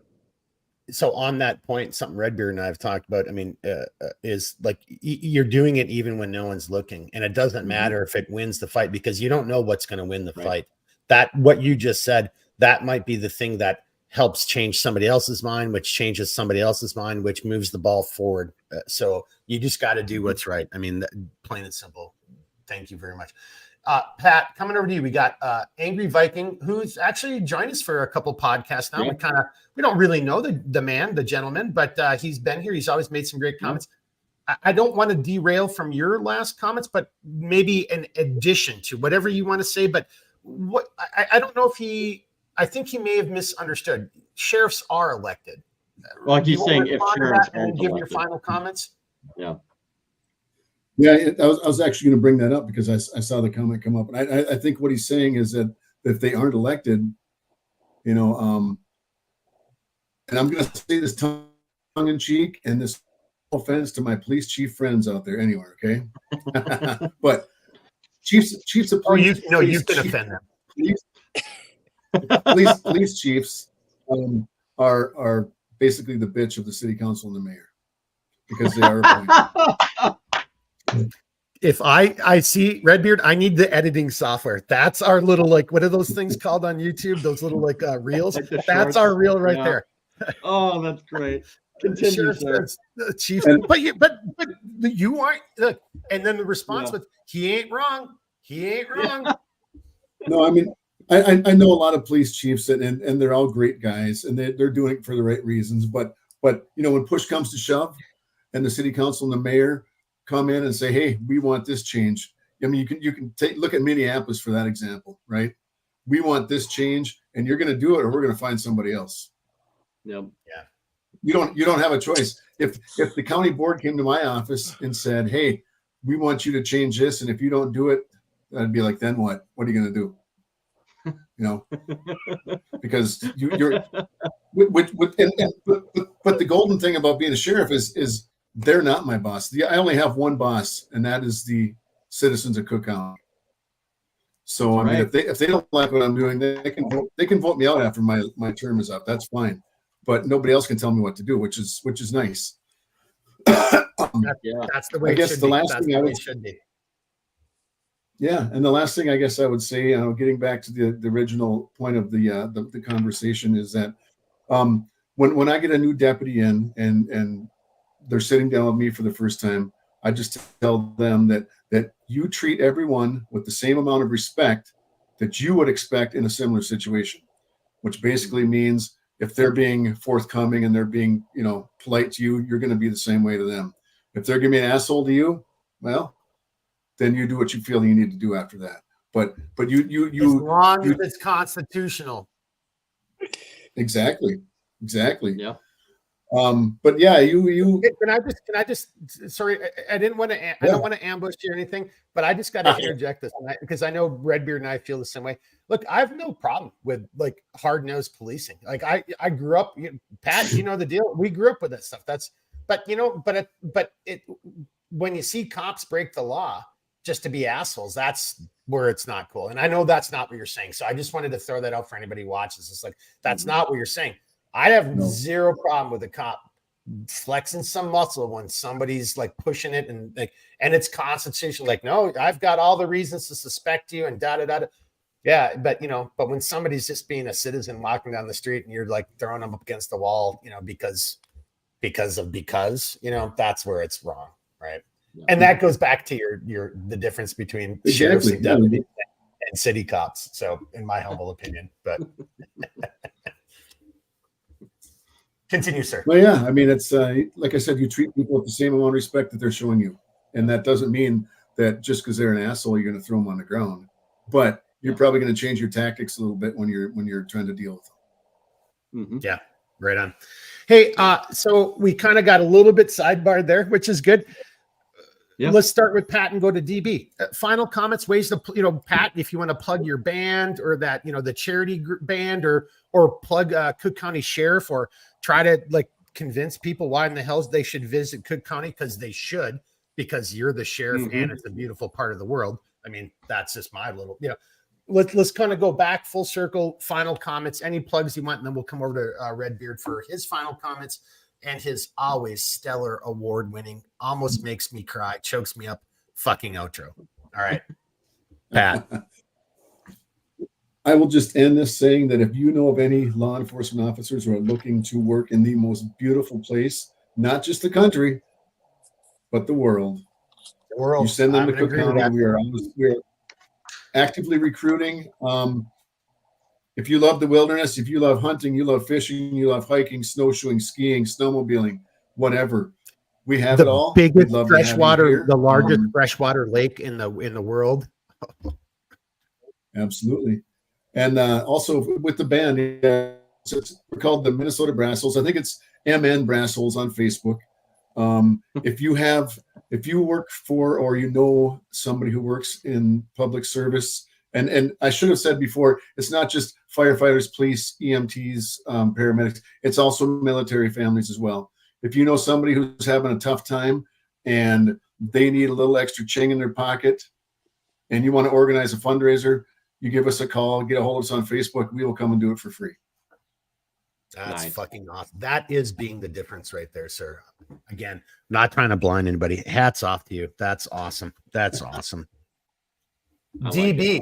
Can you follow that up with Reno? I can't follow that. I'm not even gonna try right there, man.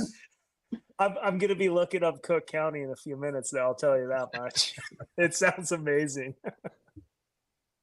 I'm about 30 minutes shy from Lake Tahoe behind me, so I know what beautiful country looks like. So I got to go up to Cook County to test it out for myself.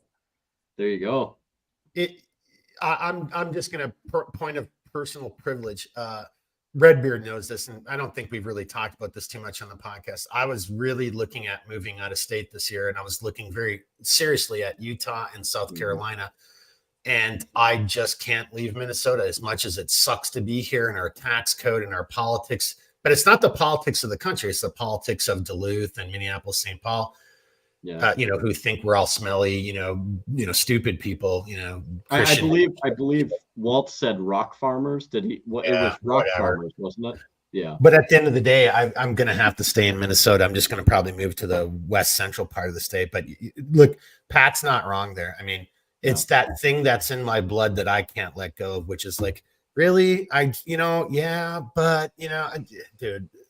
And the big, like, Pat kind of told a story earlier about kids jumping. Like, dude, we used to have contests to see who would jump in the lake and go swimming the earliest in the year. Like, that's how stupid we were. Like, there would still be like there wouldn't even be ice. You would never jump in the water and there was still ice. You would jump in the water would be like 40 degrees, I won the bet. I was in there and I swam for like all of 10 seconds, like type of thing. But the big lake is awesome. It's awesome. And that lighthouse up in Grand Marais. Yeah, that's just such a beautiful thing, Pat. I mean, seriously. And one last plug for you, dude. Birch Terrace. Can we say this? I mean, I kind of already did, but can we throw that out there for if somebody was visiting Grand Marais, where could they see you play and hear you do a little JP, a little Judas Priest, you and the boys? Where could they hear you? You can go to my Facebook page. It's Pat Eliason, musician. And we will be posting my spring, summer. Slow down. That's Sen, not son, for how the spelling. SEN, not SON. Yeah, correct. Yep. Correct. And we'll be posting my spring and summer schedule on there soon, which includes not just my solo acts, but also the rock band and the Brass Holes dates. So nice. Come on. It'd be come on up, and I'll have Mark buy you a beer. How about that? I will probably be living like 5 hours away at that point in time. But if somebody actually, honestly, I'm just going to throw this up there. When I was up there and just saw you last summer, I actually ran into a customer of mine from Centerline Systems. He was walking by because we were down in that little, that RV park with the Olsons. And a guy was walking by, and I was just sitting out in front of their, we're just chilling. And then he called me out by name, and I was like, yeah, I'm not sure really. Who are you? And it turned out it was a guy who had bought some of my gear from Centerline Systems. It was freaking awesome. So it is a great, it's just a beautiful place. And if you're into the outdoors and stuff, as Pat just said, man, if you can't find something to do up there, then you're not trying, I guess, on that note. All right, Redbeard, we're going a little bit down memory lane. Yep. I could. And that's okay though. I mean, honestly, crank up the Minnesota bias, man. Like, this is our neck of the woods. I have no problem saying that. It's Minnesota. I just have to say my piece on Minnesota. It is, we hands down, like, I feel like both gentlemen have kind of expressed, politics aside, we do have some of the most beautiful wilderness, I think, in the country, if not the world. And we have done a pretty good job of preserving, I think, our wilderness. It's not outside of Duluth and the cities and like one or two other larger cities. Like, you can go north up to the range, and I mean, you could drive an hour and not really hit any major busy areas. And if you go northeast, I mean, it gets even more beautiful up there, Tateguchi State Park and so many other places. I mean, dude, it's really, it is worth at least taking a vacation out here, but you can't just do a couple days. You have to do a week at least and really take it in. And I would argue any time of the year, in my opinion. It's so beautiful, and it's such a unique area. That being said, Mark knows that I'm planning to move out to Wyoming, but I would still recommend that people go to northern Minnesota. You can't beat it. And I'm extremely biased when it comes to the wilderness up here. I'm only going to put one caveat: do it in summer or fall, early fall, so you can hear Pat fucking rock on the guitar. And that's fair. That's fair. Yeah. Sing a little Judas Priest and Def Leppard. And he could start doing cameos though. He could start he's doing pretty cameos. damn good. So I know. He's got a good supporting cast. Yeah. All right. Hey, before we turn it over to Redbeard, one last thing. Angry Viking and I actually think Angry Viking, I get the sense that you're from Minnesota as well, because you just said me here in Minnesota. One last comment. Let's turn it over to the sheriff here. Pat, thoughts on that before we turn it over to Redbeard for our outro? Because that's a legitimate question. That's a legitimate concern with Governor Wolf. So have you heard any of this, or what are your thoughts on that, sir, in response to Angry Viking right there? Yeah, they keep tossing that around. Was if the law passes, and I should do this for Spotify, sorry. If the law, his comment was, if the law passes that requires us to register our firearms, that might be it for me here. Like, in other words, he might move out of Minnesota at that point.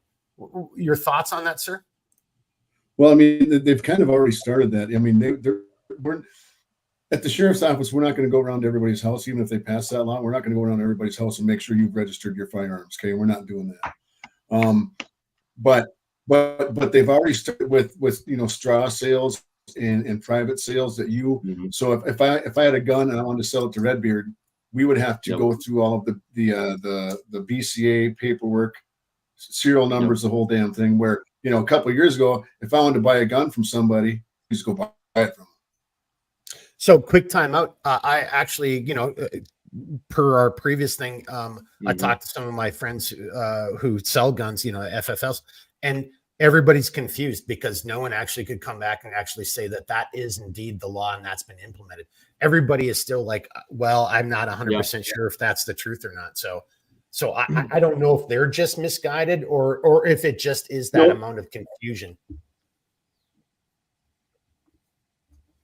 It's a very confusing law. But the other day when I contacted you about that guy was trying to sell his gun, so I started thinking about it after I talked to you, and I thought, well, then that's why I put in that text. I told that it's a lot of people are shying away from that now because it's a pain in the ass. I mean, it's and it's BS is what it is. It's I mean I don't know how many guns I bought from somebody just talking to them on the street, and they're like, hey, I got this gun, I think about selling it. Well, what do you have?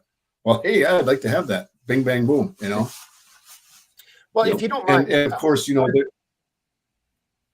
I was just gonna say, I don't want to open up that can of worms. Redbeard and I are really trying to work hard on a format, and this is no offense to you guys.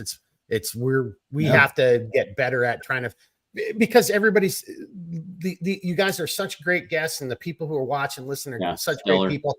Yeah, but if you are ever willing to come back on, that right there would be a conversation for Liberty Week. Yes, it would. About our liberties and freedom. So if you're ever willing to do so, Pat, whether it's next week or somewhere in the future, we would love to have you back on to have exactly 100%. That conversation from a Liberty Week perspective, if you're willing to do it, sir. Well, I'll come on anytime you guys want me.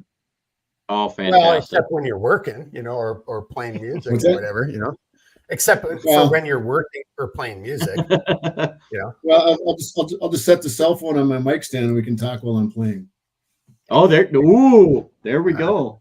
Serenade of Liberty right there. Hang on, he's just teasing us, Redbeard, because I would go with that in a heartbeat because they're actually pretty good. So that would be pretty kick-ass. Yeah, right. Maybe we should hire Pat to do some intro and outro music for us. Oh boy. Hey, on that note, outro. All right, DB, thank you for and God bless you. We loved actually last time when you were in your car and it was raining. This is better when you're in your house, but you guys, thank you very much for taking the time out of your day to join us here, gentlemen. I mean that very seriously from Redbeard, myself, and hopefully anybody who's watching this at any point in time. Thank you for taking the time out of your lives to enlighten us and share your thoughts with everybody. This is it is a nuanced conversation, but we have to be the difference. And on that note, Redbeard, final comments, and let's do the outro. And then thank you very much, Angry Viking. Yeah. Wherever you are, sir, here's to you. Oh, and Mike D and and Angry Viking. Paul, we're not done yet. We've got a little bit more, and then we're gonna play a little bit of music on the outro. So don't just tap out yet. All Mish, everybody that came in. Thank you. Yeah, thanks to everybody. All right, Redbeard, take us on out. I'm going to set us up for a little outro music as you're getting ready to talk. Thank you as well, Learn Me. So I just want to kind of I want to kind of second the notion to where I honestly, Pat, like it'd be great to have you come back for Liberty Week. If we're able to do it next week, I would love to have you back as early as next week. That would be fantastic because this does factor into a conversation I'm already starting to spool up. I have a couple notes for next week for subject matter, and I think you would fit in perfect for that discussion as well as this one. So I just wanted to put that out there. So hopefully we can get you back either Monday or Thursday, whichever day is going to work best for you.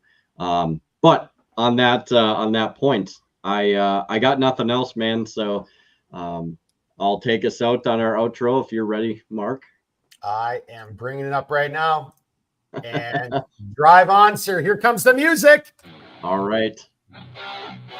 So look, everybody, the flame of liberty shall not and will not ever be extinguished so long as there are good people willing to support and defend it. And that means each and every one of you. And as one of the great philosophers, Seneca, said, whatever can happen at any time can happen today.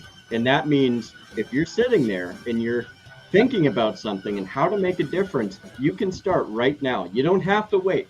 It's not like it's on a time frame. So get out there, get educated, learn how to make a difference, and be that difference. Because if you don't do it today and you wait for tomorrow, tomorrow may never come. So yeah, I think I got to work on that. That was probably too loud at the beginning and then too soft at the end, but we'll work on that. Yeah. I'm not gonna lie, this is me being selfish. I love your outros, dude. And I think I overdid the volume on that. I don't know what it sounded like to everybody else, but you know, I just hit my groove, brother. That's I love the outro though, but yeah.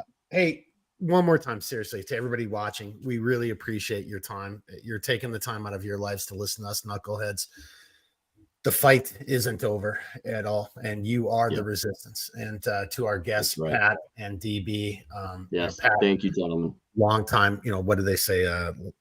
Long time listener, first time caller. But thank you for joining. Really appreciate that, sir. Great to see you, DB, as always. Great, and Redbeard. Yeah, we'll take a breath and we'll get ready for next week, Liberty Week. That's right. I look forward to it. I know you already did your outro, but one quick comment. Remind everybody, what is Liberty Week real quickly? Yeah, so just a quick reminder to everybody, Liberty Week is going to encompass a variety of different subjects. Predominantly, it's going to be on the domestic U.S. side. It may encompass some foreign things, but we take a liberty-oriented perspective. We evaluate it through the constitutional perspective, the liberty perspective. Does it pass the sniff test? And if it doesn't, we're going to try and bring thoughtful criticism to those subject matters, regardless of what it is. And we also want to try and support things that are constitutional and liberty-oriented as well. And that's what Liberty Week is all about, is really enveloping the realm of liberty and how we can grow it and how we can prevent tyranny from overcoming it. So, amen. All right, everybody. Thank you very much for watching episode 49, part 2, Mission Critical Podcast. Thanks to Pat and DB as always. Awesome. Thanks to all of you great men and women out there who believe in freedom. We'll see you next week. All right, everybody, be good. Woo! Toodles. Toodles.